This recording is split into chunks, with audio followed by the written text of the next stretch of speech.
Well, good afternoon, everyone. I have quite a few things to cover up front, and then I'll be happy to take your questions.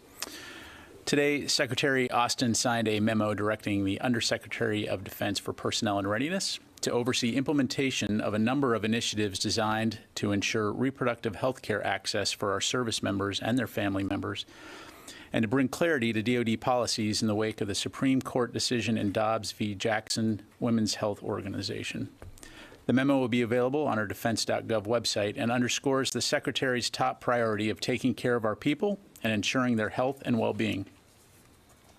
As evidenced by the numerous operations the U.S. military conducts and supports around the world on any given day, our service members and their families are our key warfighting advantage and our greatest source of strength.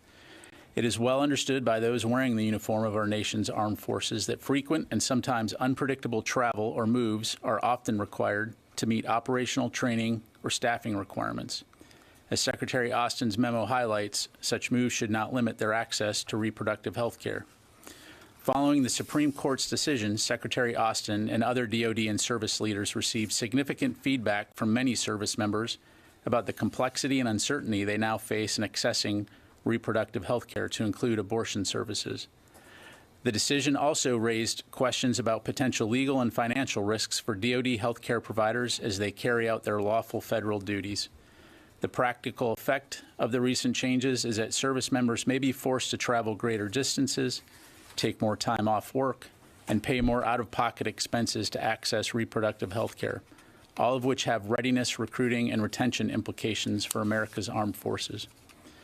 Secretary Austin and the Department took a thoughtful and deliberate approach in developing the actions outlined in the memo issued today. In his statement following the Dobbs decision, Secretary Austin stated that, quote, "The Department is examining this decision closely and evaluating our policies to ensure we continue to provide seamless access to reproductive health care as permitted by federal law," end quote. Within days of the Dobbs decision, the Department issued guidance to reassure the force that the Department would continue to provide federally authorized health care and would take action to increase access to contraceptive services. In the ensuing time, a department-wide multidisciplinary team reviewed current policy, analyzed the impacts of the Dobbs decision on recruitment, retention, and readiness, considered outside studies such as a recently published RAND report, and heard input directly from service members to assess the impact of the Dobbs decision. Secretary Austin convened his most senior leaders to include the chairman of the Joint Chiefs, service secretaries, service chiefs, and service senior enlisted leaders to hear their inputs and perspectives on how to support the force. Ultimately, the range of actions outlined in the Secretary's memo, which will be completed no later than the end of the calendar year, will ensure that we recruit, retain, and maintain the readiness of our nation's highly qualified fighting force. DoD will continue to closely evaluate our policies to ensure that we provide seamless access to reproductive health care as appropriate and consistent with federal law. Additionally, today the Department released the annual report on suicide in the military for calendar year 2021. Secretary Austin has said that while he's encouraged to see a decrease in the suicide rate in our active component, we recognize we have more work to do. Every death by suicide is a tragedy that impacts our people, our military units, and our readiness. The Secretary remains committed to tackling suicides within the force and improving the quality of life for service members and their families, to include addressing stigma as a barrier to seeking help. As he has said many times, mental health is health. The Secretary is appreciative of the efforts made throughout the Department, but remains laser-focused and committed to a comprehensive and integrated approach to suicide prevention. The Department is standing up a dedicated prevention workforce to strengthen our efforts to address suicide and other challenging areas. The scale of this workforce is unprecedented and reflects our commitment to making lasting change. The report and the accompanying statement from Secretary Austin are available online now at defense.gov. Switching to some important U.S. Air Force news, the Air Force plans to reveal the nation's newest strategic bomber aircraft, the B-21 Raider, December 2nd during an unveiling ceremony hosted and sponsored by the Northrop Grumman Corporation at its production facilities in Palmdale, California. The U.S. last introduced a new bomber over 30 years ago. The B-21 Raider will provide our nation with a formidable combat capability that can be deployed across a range of operations in the highly contested environments of the future. The B-21 is a long-range, highly survivable, penetrating strike stealth bomber that will incrementally replace the B-1 and B-2 bomber aircraft, becoming the backbone of the U.S. Air Force bomber fleet. Please note that the unveiling ceremony will be by invitation only, and Northrop Grumman will determine and distribute the invitations. Finally, this morning, Secretary Austin met with Indonesian Minister of Defense Prabowo here in the Pentagon. The leaders discussed opportunities for further alignment between the United States and Indonesia as the two countries pursue a shared vision of a free and open Indo-Pacific, as well as issues of global concern. Secretary Austin expressed appreciation for Indonesia's leadership role within ASEAN, in the Indo-Pacific, and around the world. A full readout of the meeting is posted to our website. Additionally, the Secretary spoke on the phone yesterday to Turkey's Minister of Defense, Minister Hulusi Akar. The two leaders continued their dialogue from last week's meeting at the NATO Defense Ministerial, and I would refer you to yesterday's full readout, also posted on our website. And with that, I will take your questions, starting with Tara, AP. Hi, Pat. Two questions for you. First, the White House said this afternoon that there's evidence now that Iran actually has troops on the ground in Crimea supporting Russia's invasion. Has the Pentagon seen evidence of this, and do you have further comment that you can make about the drones, the continued Iranian drones that seem to be striking in Ukraine? And then secondly, on the Dobbs memo today, could you talk a little bit first about the timing of the memo? We are just a few weeks away from the midterm elections, and abortion has become such a central topic of this election. For the service members who are at bases across the U.S., how does this memo really protect them if they seek abortion care services, but first they have to go through one chain of command, then another chain of command, and another chain of command? How are you really going to protect their privacy and ensure they get the access they need? Sure. On your first question, yes, we do assess that Iranians have been on the ground in Ukraine to assist Russia with the drone operations there. And so in terms of what that means, obviously, again, we continue to see Iran be complicit in terms of exporting terror, not only in the Middle East region, but now also to Ukraine. And so, I think that speaks for itself. In terms of the Dobbs memo, in regards to the timing, as I mentioned in my opening comments, the department took a very deliberate and thoughtful approach. We commented on the decision as soon as it was made, and have been working very hard over the last few months to come up with an approach that's going to address service member concerns and help clarify DoD policies. I think that the fact that taking care of our people continues to be the #1 priority. There is no timeline in terms of we can't work fast enough when it comes to taking care of our people. And so, as I mentioned, we, following the Dobbs decision, we put together a DoD-wide multidisciplinary team that analyzed all of the different aspects. We sought feedback from service members to address their concerns. And then, as the Secretary's memo highlights, in the time before the end of the year here, we'll continue to work on policies that do address how we can best create a uniform policy in regards to service member privacy and making sure that they have the information they need to make informed decisions. Okay, just two quick follow-ups on Iran. Is Pentagon considering any steps to take or any further sanctions against Iran because of their support? And then could you just address specifically how to protect service members at local bases as they try and go through their chain of command? Sure. So on Iran, flipping back and forth here between Iran and the memo here, but on Iran, from a DoD perspective, our focus continues to be on supporting the Ukrainians in their fight. I know you've heard NSC and State Department talk about actions that the U.S. government is taking, particularly on the diplomatic and the economic track when it comes to potential sanctions against Iran. And so I'll defer you to them to speak about that. But again, in the meantime, from a DoD perspective, we're going to continue to work with the Ukrainians, with our allies and our partners to get security assistance to them as they continue to fight and to defend their country. On Dobbs, in terms of the service member.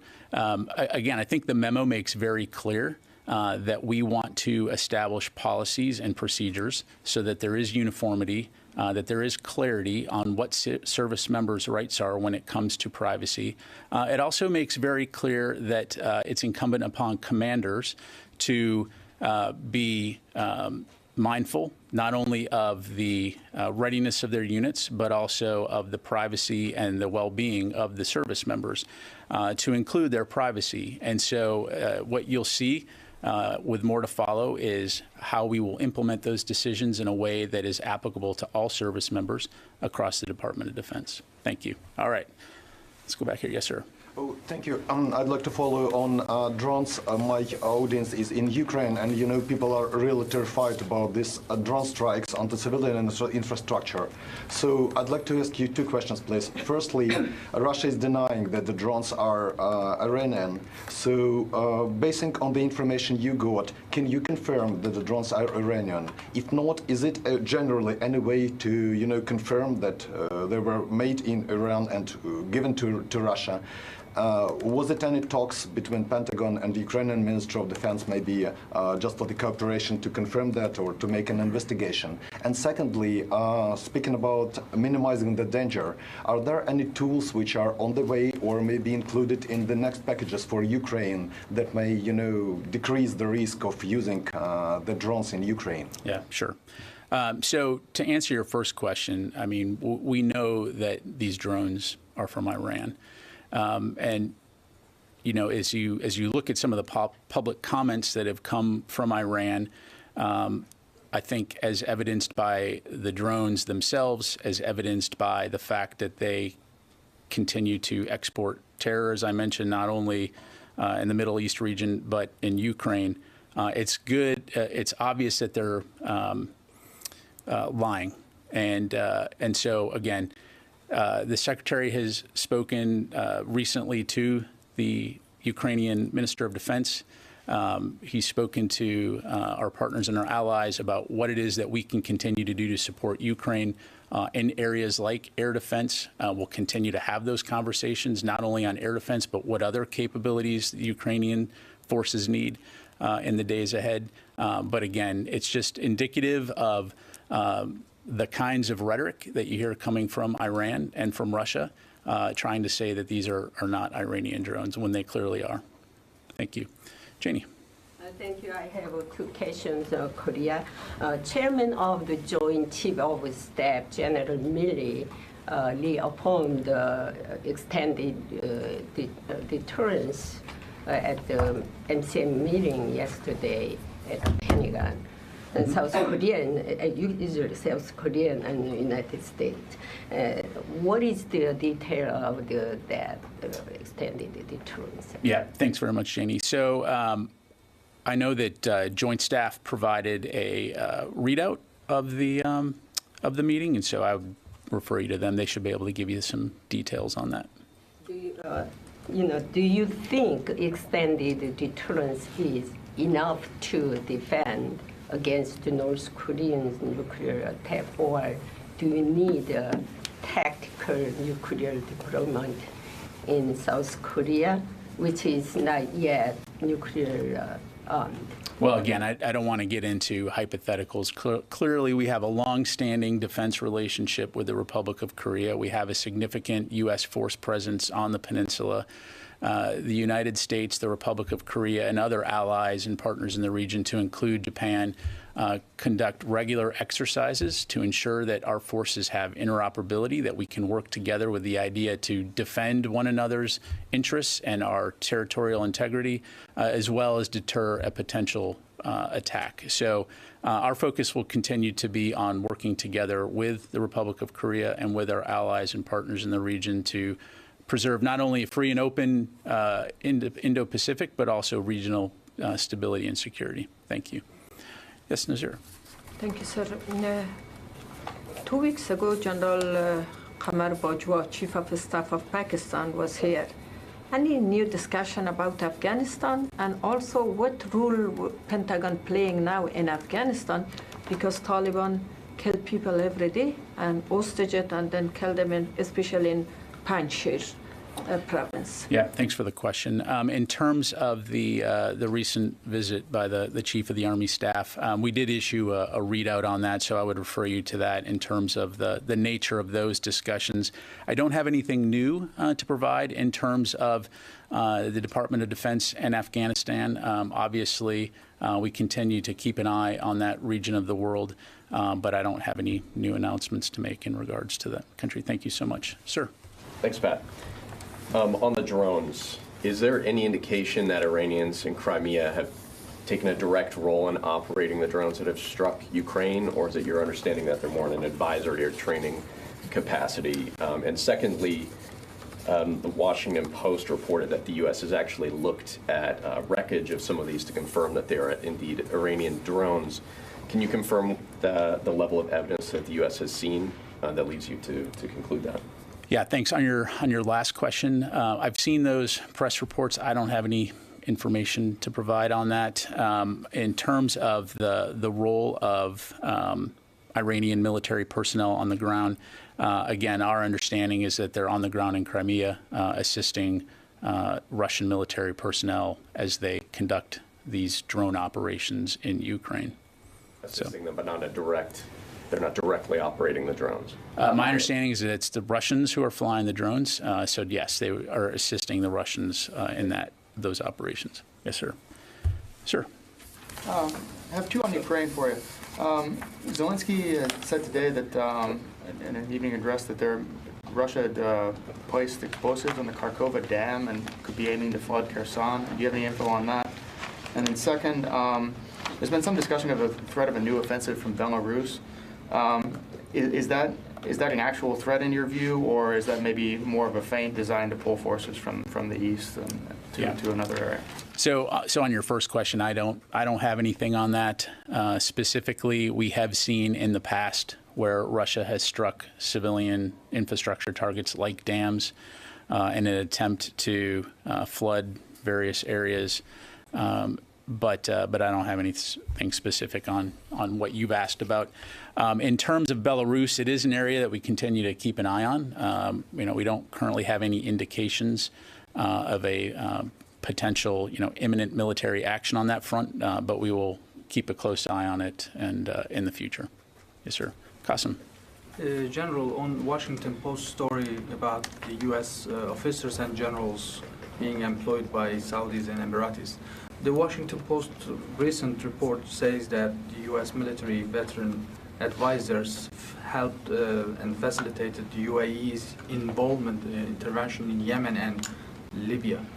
Were you aware of this fact? Well, I've certainly seen the story.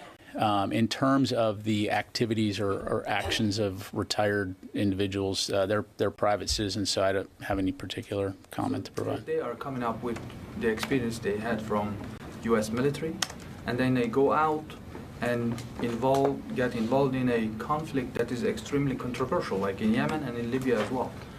So there's no rules, no principles that prevent these types of engagements? So what I would say is that, in terms of private citizens, once you leave the Department of Defense, you're free to seek employment as you deem fit. However, we do have certain rules in terms of what military members, former DoD personnel, or retirees are required to do, which gets into the areas of safeguarding and protecting classified information, ensuring that you are receiving appropriate authorization to work for foreign governments through individual service legal processes. So ultimately, at the end of the day, it's incumbent on those individuals to follow those processes, which are well known and well briefed. But again, in regards to individuals who may or may not work for companies or countries outside the Department of Defense, I'd have to refer you to them. Just the regulation questions, like when some people go out, okay, classified information is one point. How about in getting involved in wars waged by the countries that they are being employed by? Is there anything on that? Again, we have well-established rules in terms of what U.S. citizens and former DoD personnel are authorized and not authorized to do. And so those rules are briefed to those individuals as they depart the Department of Defense. But again, I'm not going to get into talking about any specific individual case. I'd refer you to those individuals. But thank you. All right. Yes, ma'am. Yes, so North Korea has become more aggressive in the past year, especially the past month.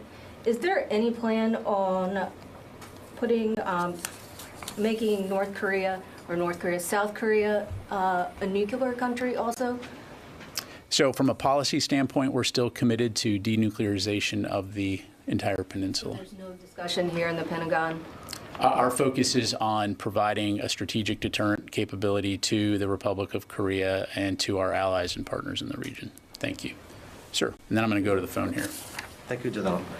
General, regarding to the Iranian drones again, how much do you believe these drones will impact the battleground in Ukraine, especially against the Ukrainian forces? And is there any particular assist from DOD to Ukraine beside sectioning Iran drone industry to combat these drones? Sure. Well, as I mentioned, from a Department of Defense standpoint, our focus is on working with Ukraine, our international allies and partners, to provide Ukraine with the support that they need, which has included counter-UAS systems and air defense systems. If you go to our website, you can see the whole list of capabilities that we provide. And we're committed to continuing to keep that dialogue open through forums like the Contact Group to ensure that Ukraine is getting what they need to defend their country. In terms of the impact that the drones are having, I think you may have heard me previously say that in many ways these drones are used to as psychological weapons, used to create fear.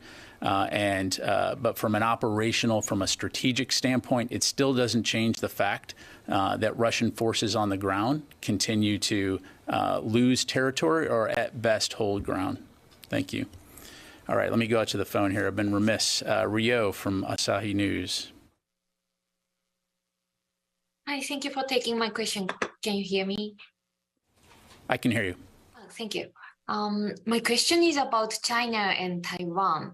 Yesterday, U.S. Navy's Chief of Naval Operations, Mike Gilday, talked about China's invasion of Taiwan and said, quote, when we talk about the 2027 window, that has to be 2022 or potentially 2023 window.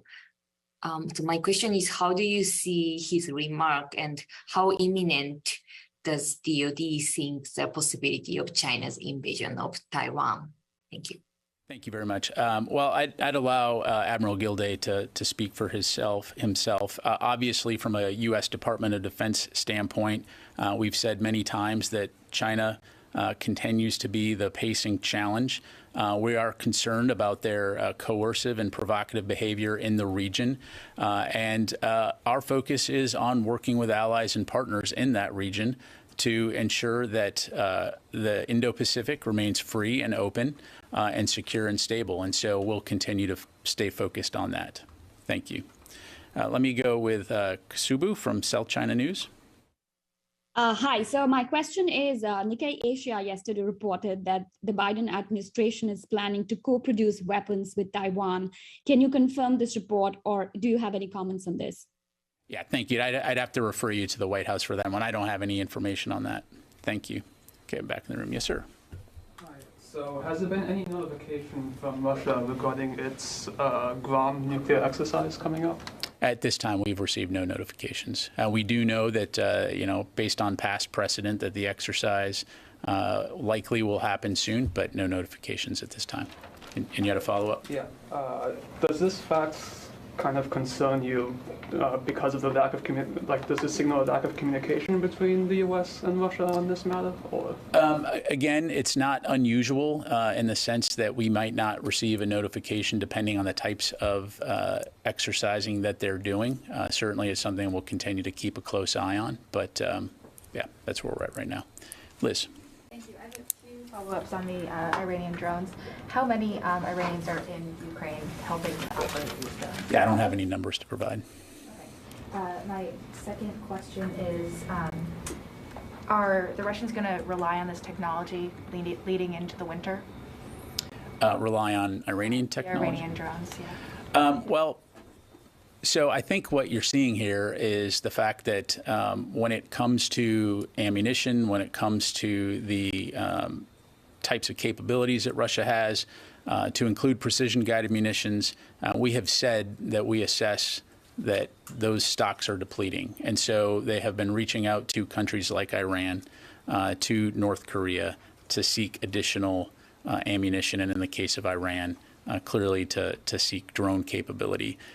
Whether or not they will continue to do that, certainly something for Iran or Russia to address, but we will keep an eye on that. That sort of answers my next question, is does the Pentagon assess that the Russians are asking for more drones from Iran specifically, or more being sent or on the way? I don't have anything on that at the moment, but I will say that we wouldn't be surprised if that were the case, given their situation.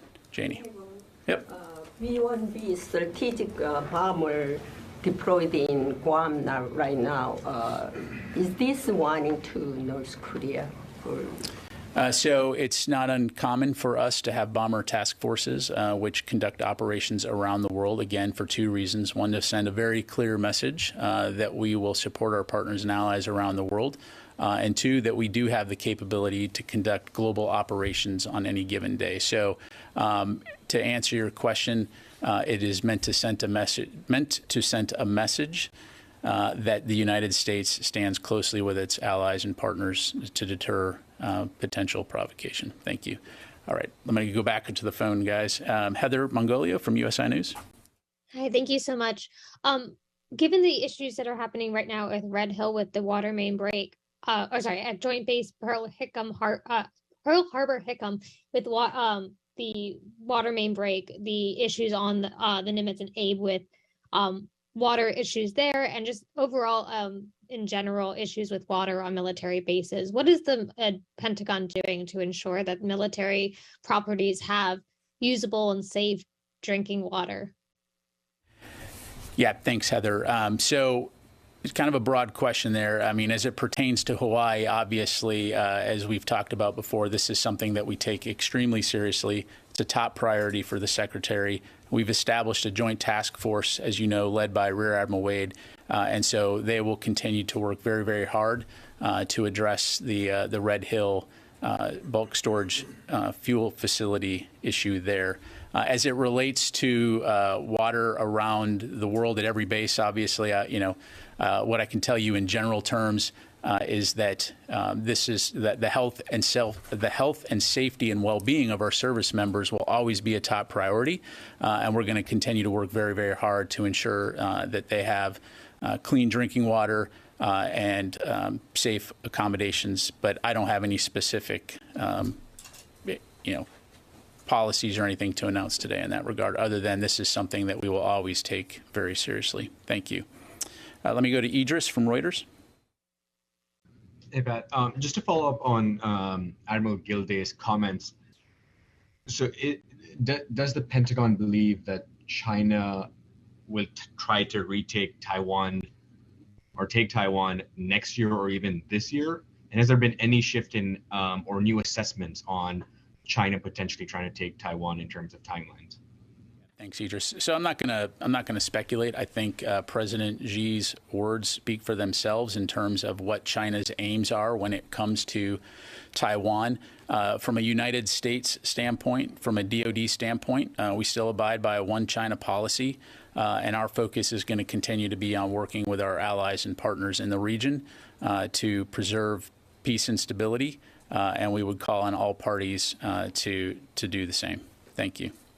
All right, let me go to David Martin, CBS.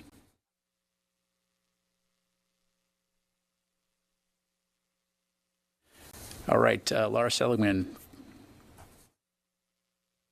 Hey, Pat, thanks for doing this. Just to get back to North Korea, I wanted to ask if you had an update on the situation out in the Pacific with regard to potential preparation for a nuclear test. Have you seen anything new that would indicate North Korea is preparing for any kind of nuclear test soon? And then can you also give us an update on the Ronald Reagan and the maritime picture out there, please? Sure. Well, as we've said, we continue to believe that North Korea is preparing for a potential future nuclear test. It's something that we're keeping a close eye on. I don't have anything new to provide in that regard, but we'll continue to stay very closely in touch with the Republic of Korea, with Japan and our other allies and partners in the region on that front. In regards to the Ronald Reagan, no updates to provide today from the podium. I would encourage you, though, to reach out to the Navy. They may have more to provide on that. All right, let me take a couple more in the room here. Yes, ma'am, you in the back. Thank you for taking my question. So yesterday, CENTCOM released a photo of USS West Virginia ballistic missile submarine in the Persian Gulf. And I believe this is a very unusual disclosure. So what is the message that U.S. is trying to send? Sure. Basically, again, it just demonstrates our commitment to our allies and our partners in terms of our forward presence. It was not conducted in response to any specific regional activity or potential adversary. Thank you. All right, I'll take Qasim and then Will. Just a follow-up on Admiral Gilday's comment. So first we heard Secretary Blinken coming out saying that China has speeded up its invasion of Taiwan. And then Admiral Gilday came out and saying that the window should be updated to 22-23. The question is, has the Pentagon changed its assessment, or are you standing on a different spot with these two high-level officials? Yeah, I think we've been very consistent in regards to the fact that China continues to be the pacing challenge for the department for all the reasons that we've talked about in terms of its coercive behavior, in terms of its actions in the Indo-Pacific region. And so as a department, as a nation, we'll continue to abide by the One China policy. We'll continue to support Taiwan as it relates to the Taiwan Relations Act and our responsibility to enable them to defend themselves. But I don't have any new updates to provide. Are you on the same page with these two gentlemen? We're all on the same page in that we agree that China continues to be the pacing challenge. Thank you. Will? Let's had another question on Iran and Ukraine. Where are these drones being launched from in Ukraine, and is that within range of current Ukrainian capabilities to strike? And if not, does that create any increased impetus to get them that kind of capability? So in terms of where the drones are emanating from, again, I don't want to get into operational specifics from the podium at the moment. When I have an update to provide, I'll certainly provide that to you. In terms of their effectiveness and the Ukrainians' ability to address them, I will say that it's our assessment that the Ukrainians have been pretty effective in terms of shooting a lot of those drones down. I'm not going to be able to provide you with numbers on that, other than to say that in that regard, they have not quite probably met Russian goals in terms of their ability to strike targets. That said, clearly they have wreaked havoc and caused destruction and killed innocent civilians. And so it's a serious threat, and we'll continue to work with the Ukrainians to provide them with the capabilities that they need. And Barbara Starr, the last question. Yes, ma'am. I want to follow up on the submarine. Nobody can recall the last time the Pentagon disclosed the location at any point in time of a nuclear ballistic submarine underway. Whether it was at that point when the press release was issued is not my question, but you never, decades, you don't talk about where your nuclear deterrent is in the submarine force. So why did you decide to step over that line and do that now? What was the valid national security reason that you made this public announcement? Or was it basically to issue a press release as a public warning to Russia and Iran? What was the valid national security reason to change decades of policy? Yeah, thanks, Barbara. Again, the activity, as I mentioned, demonstrates our commitment to our allies and our partners in the region. In terms of the press release, I'd refer you to CENTCOM to address those questions. But again, folks shouldn't read into this. This was an opportunity to highlight and demonstrate to the region and to the world the kind of capabilities we maintain, and that we are going to continue to reassure our partners and allies that we have those capabilities and that we will support them. Thank you very much. Thanks very much, everybody. Appreciate it.